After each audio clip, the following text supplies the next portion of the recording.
అంటే మీరు చూసుకున్నారా, బయటికి వచ్చాక వీడియోస్ చూసుకున్నారా, ఎలా ఆడాను, నేను ఇలా ఆడితే వెళ్ళి బాగుండేది? ఎపిసోడ్స్ నేను చూసుకోలేదు, ఎందుకంటే అది మొత్తం నేనే బ్రతికింది.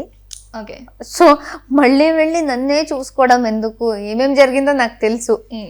సో జర్నీలో ఉన్నప్పుడు ఒకటి ఏం అక్కడే నేర్చుకున్నా అంటే, మేబీ ఎన్ని ప్లేసెస్లో నాకు కోపం వచ్చినా అది మరీ నాకు తెలియకుండా ఫేస్లో చాలా హార్ష్గా కనిపించింది అని కొంతమంది చెప్పారు.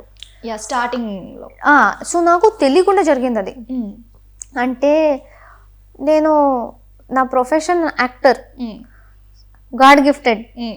సో నా ఫేస్ ఎక్స్ప్రెస్ చేస్తుంది కాబట్టి నేను యాక్టింగ్ కొంచెం న్యాచురల్గా చేయగలుగుతాను అని నేను అనుకుంటున్నా. సో నాకు వద్దన్న కోపం వచ్చినప్పుడు నాకు ఏమనిపించిన లోపల మీకు తెలిసిపోతుంది. ఎందుకంటే నేను కవర్ చేసుకోలేను. నాకు సంతోషం ఉంటే తెలిసిపోతుంది, బాధ ఉంటే తెలిసిపోతుంది, చిరాకు వస్తుంటే తెలిసిపోతుంది. ఎప్పుడైనా ట్రై చేశారా, అరే ఇలా ఉండొద్దు ఇలా ఉండాలి అని? ఎందుకు అంటే మాస్క్ అంటే మీరు అన్నారు కదా కవర్ చేసుకోలేను అనేసి, ఎప్పుడైనా కవర్ చేసుకోవాలని ట్రై చేశారా? కొన్నిసార్లు ట్రై చేశాను, అది వర్కౌట్ కాదు, అది అవ్వదు. సో ఐ థింక్ జర్నీలో అది కొంచెం కొన్ని ప్లేసెస్లో నాకు బ్యాక్ ఫైర్ అయింది.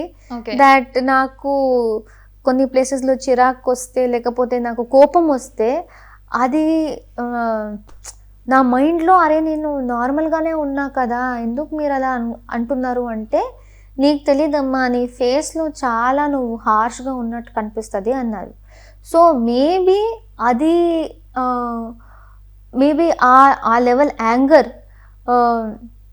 చాలా కాన్షియస్గా అది చూపించకుండా ట్రై చేయాల్సిందేమో, ఎందుకంటే అదే నాకు నెగిటివ్ కామెంట్లా వచ్చింది అనిపించింది.